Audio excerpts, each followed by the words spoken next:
રજાનું માગવી તો રજા નથી આપતા અને પૂછ્યા વગર હાવ શીખાવ આવીને હોપટ હાડકામાં હોયું નાખી દેશે પેટમાં બધે કલાકે રિપોર્ટ કરે છે. તો મારા ભાઈની એમ માંગ છે કે ભાઈ અમને અહીંથી રજા અપાવો, આ હોયુંથી મરી જવું હોય કે દારૂનું કોઈ ઇન્ફેક્શન છે નહીં, રિપોર્ટ પણ સારા આવી ગયા છે.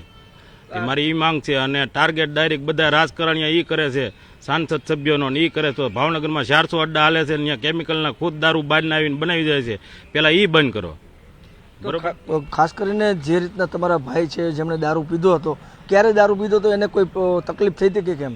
હા, 17 તારીખે એને દારૂ પીધો હતો, પણ એને કોઈ જાતની તકલીફ નહોતી. પણ દારૂ જે વ્યક્તિએ પહેથી લાવ્યા હતા ને એ વ્યક્તિ પકડાણો ને એના હિસાબે મારા ભાઈની વાહે ચેન થઈને એને પકડાઈ લઈને અહીંયા આવવા મળ્યા હતા અને એ રિપોર્ટ કરવાના ચાલુ કર્યા. એને કોઈ જાતની તકલીફ નથી અને સાજ એટલો અડધો કપ દારૂ પીધેલો છે. એ દારૂના બંધાણી નથી. ભાઈબંધ તરીકે કોઈકનો છોકરાનો જન્મ થયો હોય ને એવી રીતે 5 જણા વચ્ચે એક બોટલ લાવ્યા હતા, એમાંથી અડધી બોટલ તો માન્યનથી ખૂટી હતી અને સેવ ટમેટાનું શાક બનાવીને. પણ આ જે ચેન થઈને એના હિસાબે ઠેઠ ખોખરા પગ્યા હતા અને ખોખરા ઠેઠ 4 વાગે મારી ઘરે આવ્યા હતા કે તમારા ભાઈને એને બધાને લઈ લ્યો, રિપોર્ટ કરવાના છે. તો રિપોર્ટ કરો એમાં કાંઈ વાંધો નહોતો કે રિપોર્ટ કરો એ આપણી માટે સારું જ હતું. તો રિપોર્ટ થઈ જાય પછી રજા આપી દેવી જોઈએ કે આજ 5 દી થયા કે રિપોર્ટ સારા આવી ગયા છે તો રજા આપી દેવી જોઈએ. અને મન ફાવે એમ માલપા હોય ને એવું નાખવા માંડવાનું ને એવું કાંઈ નહીં કરવાનું.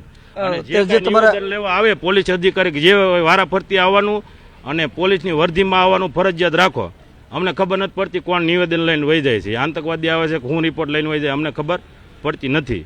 ખાસ તો તમારા જે ભાઈ તમારા ભાઈને જે દાખલ કર્યા છે તેની અત્યારે હાલત કેવી છે અને સારવાર કઈ રીતના થઈ રહી છે? એની હાલત એકદમ અત્યારે સારી છે. એ હોયથી બીવે છે, હોયથી જો બીવે તો એને એટક આવી જાય એમ છે. અને રિપોર્ટ કરવો હોય તો પહેલાં એને લોહીની ટકાવારી ના કરો અને કેટલું કાળજું કઠણ છે એ પહેલાં પૂછો. ડાયરેક્ટ આવીને હોયું નાખવા માંડો હાડકામાં પેટમાં તો આપણને કેવી હાલત થાય એ જો. હાડકામાં કોઈ દી કોઈ હોય નાખ્યું હોય તો એને પૂછો કે કેટલું દર્દ થાય એમ. તો આ હતા દર્દીના સગા કે જે એની જવાબદારી દવાખાનામાં કોણ લે છે હું કહેવા માંગુ છું. કા રજા ચીઠી કરજો તો અમે સરપંચ સુધી સહી કરવા તૈયાર છીએ.